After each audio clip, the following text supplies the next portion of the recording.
What's going on, guys? Today I'm going to be unboxing the Gigabyte H77N-WiFi.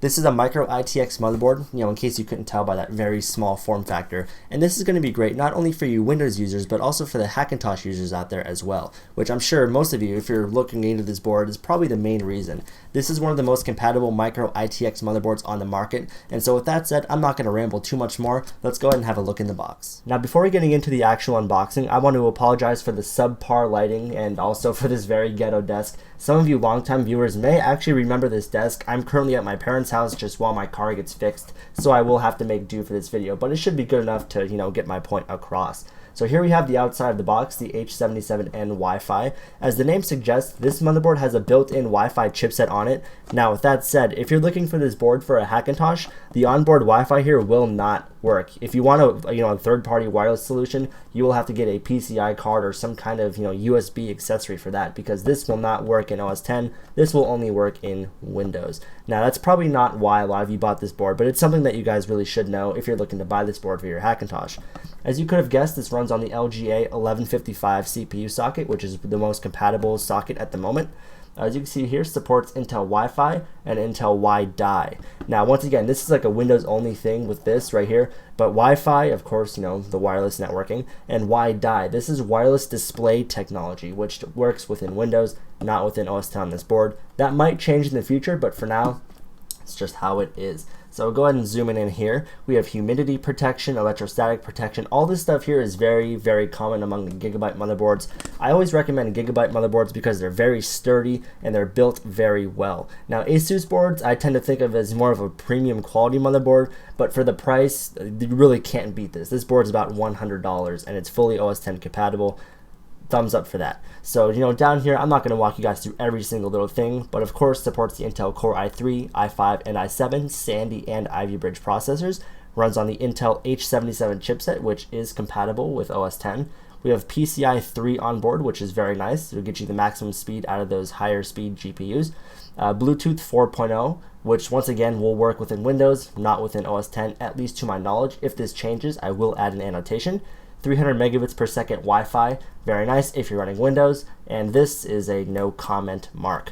Moving on to the back here, there's just a nice little view of the motherboard here, the Intel Wi-Fi, Wi-Di, all the stuff we already talked about. A lot of stuff that I'm really not going to get into, but power failure protection, humidity protection. Once again, very common among Gigabyte motherboards. So without boring you guys too much more, let's go ahead and just jump right into the box.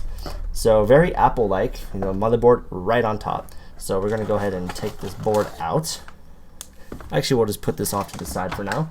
Also in the box, we have what looks to be a little Wi-Fi antenna multiplied by 2. We got 2 little antennas there. Try to boost the range of that if you're running Windows. That's awesome. And in the box, we have 2 SATA cables. Well, we have one of the little 90-degree L cable and one of them just regular, but there you go. You have 2 included here. You have the rear I/O shield, which does look pretty nice. I do like when they're colored and not just chrome. Very standard stuff there. And of course, we have the typical instruction booklet, manual, whatever you want to call it, and some CDs with some, I believe, a BIOS revision. Driver discs, nothing too crazy here.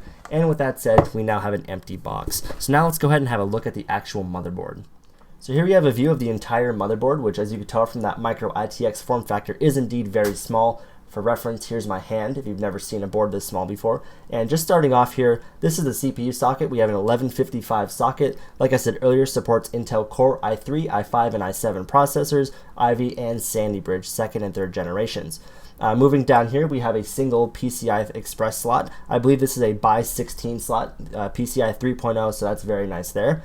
Moving over here, we have 2 memory slots. This accepts a maximum of 16 gigabytes of memory, which is far more than I'm sure most people will need, especially if you want to go for just a little budget build with a little tiny ITX board like this. That memory limit, I'm sure, is no problem to you at all. I do believe these are also dual channel DDR3. Moving up here, we have a standard 24-pin ATX power connector, pretty straightforward. This guy right here, this is the little onboard Wi-Fi chip. As you can see, it actually has 2 little wires run across the actual board onto right here, and that's where you can screw in those little antennas and boost your Wi-Fi range. Once again, if you're running Windows, there might be some kind of hack to get that working in OS X. That I'm really not sure of. It just comes down to whether it's compatible or not. Another thing worthwhile to mention about this little Wi-Fi chipset here is that this does not look to be soldered onto the motherboard at all. In fact, if you can kind of get like a little look in there, this looks like just a little mSATA drive that you could remove. So you might even want to mess around with trying to put a little mSATA solid state drive in here, or even just like a new Wi-Fi module if this one breaks or something like that. But it's something worth note there that this is not actually soldered onto the motherboard. It looks to be fully removable, and to back that claim up further, there even looks to be a little screw there that you could just take off. And there you go. Moving right over here, looks like we have two USB 2.0 headers right there. So if you have a case with a lot of front USB panels, you're going to be good there. Here's all your front panel switches, your power LED, things like that. It's where you connect all of those. I apologize once again if the lighting is not amazing. Here we have 4 SATA ports. We have 2 SATA 2 and 2 SATA 3. So if you have a solid state drive, you will be able to take advantage of those speeds on this board. Moving over here, we have a USB 3.0 header, which should work fine in OS X, but be sure to stick around for my Hackintosh hardware series, in which I give this motherboard a full review and how it works in OS X. Moving down here, we have a 4-pin CPU power connector. Something of note that this is a 4-pin, not an 8-pin. So if you have high overclocking intentions with this motherboard, this is not going to be the board for you. If you want to get up in that 4.x gigahertz range, this is not going to be the board to do it on, simply because you just won't have enough power. Moving down here, we have the front audio connector. This board uses the Realtek ALC892 audio chipset, which is compatible with OS X. So whether you want to manually install the kernel extension or use multi-beast, give it a reboot and you should have fully functioning audio within OS X. Right next to that, we do have a 4-pin fan header right there, as well as another 4-pin fan header right up here by the CPU power connector. So I guess in terms of the major features, that's it on the face of the board.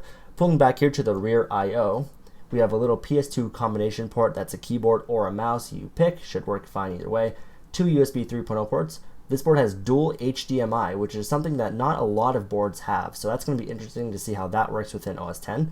Here we have the little antennas or little plugins for the antennas of that little Wi-Fi card on board right over here. Below that we have a DVI, which I think you can actually dual display in Windows between these three. So once again, I'm going to have to see how all these work across both operating systems. Up here we have dual gigabit Ethernet, which is going to be nice if those of you guys that like to have big local networks or transferring files from machine to machine. It's going to be really nice for you. We have 4 USB 2.0 ports, as well as the traditional audio outputs back here, nothing too special. And I guess that's an overview of the H77N-WiFi from Gigabyte. So be sure to look forward to my Hackintosh hardware series, in which I will cover this board and show you guys what's up within OS X. So until then, be sure to give this video a thumbs up. Check me out on Twitter. I'm at CPUKid. Also be sure to check out RocheTechnology.com, and I hope to see you guys back here very soon.